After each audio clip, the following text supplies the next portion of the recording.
दिन के 12 बज रहे थे, लेकिन सोहन अभी भी सो रहा था। उसकी माँ सुमित्रा ने आवाज दी, सुमित्रा, उठ जा बेटा, देख सूरज सर पर चढ़ाया है, कब तक सोता रहेगा।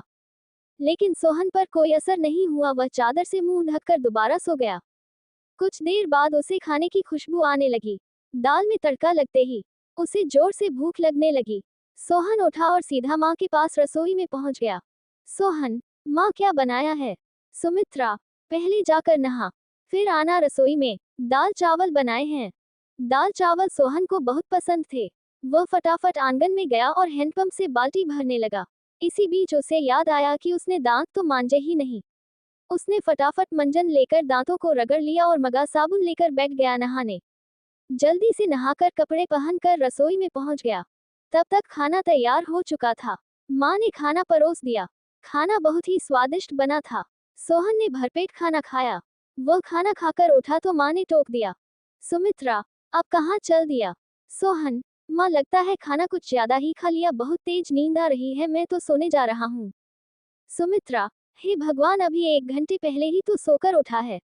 तुझे बस सारा दिन यही काम है, उठो, खाओ और सो जाओ। तुझे पता है तेरे पिता खेत में कितनी मेहनत करते हैं, तब हमें 2 वक्त की रोटी मिलती है। कुछ नहीं तो जाकर उनकी मदद ही कर दिया कर। उनके लिए खाना ले जा, मैं अभी तैयार कर रही हूँ। सोहन पर तो जैसे दुखों का पहाड़ टूट पड़ा। सोहन, माँ तुम्हें पता है इतनी धूप में पहले एक बार मैं खाना देने गया था, आकर कितना बीमार पड़ गया था। तुम ही चली जाना, मैं तो सोने जा रहा हूँ। सुमित्रा को बहुत गुस्सा आया। इससे पहले वह कुछ कहती, सोहन तेजी से अपने कमरे में जाकर सो गया। सुमित्रा खाना लेकर खेत पर पहुंची।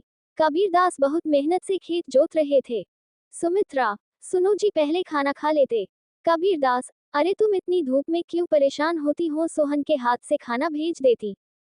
सुमित्रा, हमारे तो भाग्य ही फूट गए हैं। ऐसा आलसी बेटा मिला है, बस खाता है और सो जाता है। भगवान जाने इस लड़के का क्या होगा। कबीर दास, चिंता मत करो, एक दिन सब ठीक हो जाएगा। सोहन के माता पिता सोहन की आदत से बहुत परेशान थे। वह कोई भी काम नहीं करता था, बस सारा दिन सारी रात सोता रहता था। एक दिन सोहन के पिता ने कहा, कबीर दास, बेटा मैं खाद और यूरिया लेने शहर जा रहा हूँ। 2 दिन लग जाएंगे।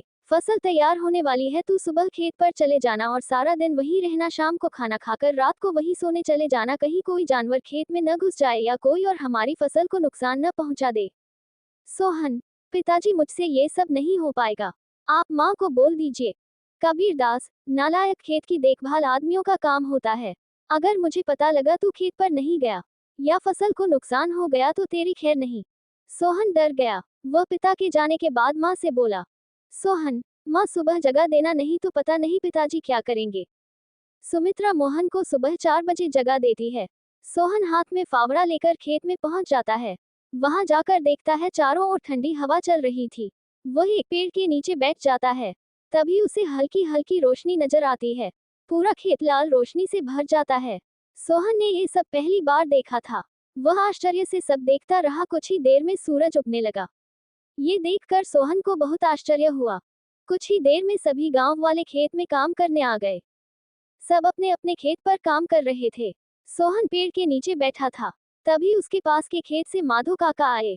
माधो काका, सोहन, मेरे खेत में पानी लग गया, अब तू अपने खेत में पानी काट ले। सोहन, काका मुझे तो कुछ पता नहीं, ये सब तो पिताजी ने कभी नहीं बताया। माधो काका, बेटा कभी पिता के साथ खेत पर आया है तो तुझे पता होगा। माधो काका ने अपने बेटे को बुलाकर पानी सोहन के खेत की ओर कर दिया। माधो काका, जब पूरा खेत भर जाए तो हमें बता देना।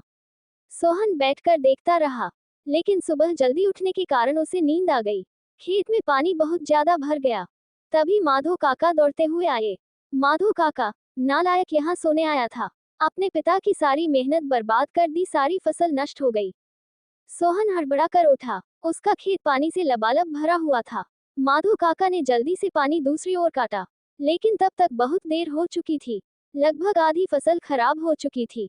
सोहन, काका अब कुछ नहीं हो सकता क्या?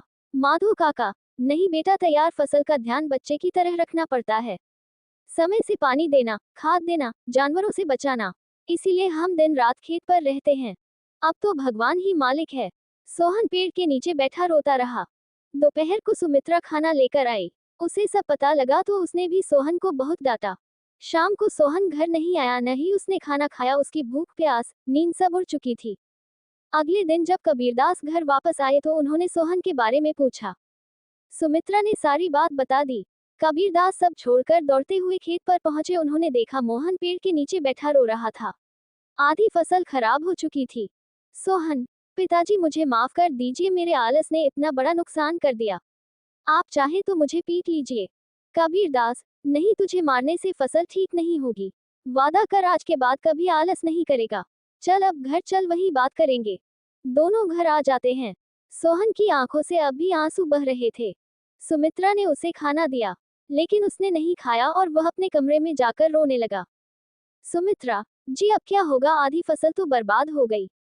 कबीरदास, सुमित्रा कोई घाटे का सौदा नहीं है। आधी फसल देकर अगर बेटा सुधर गया तो यही काफी है। कबीरदास ने सोहन को बुलाया।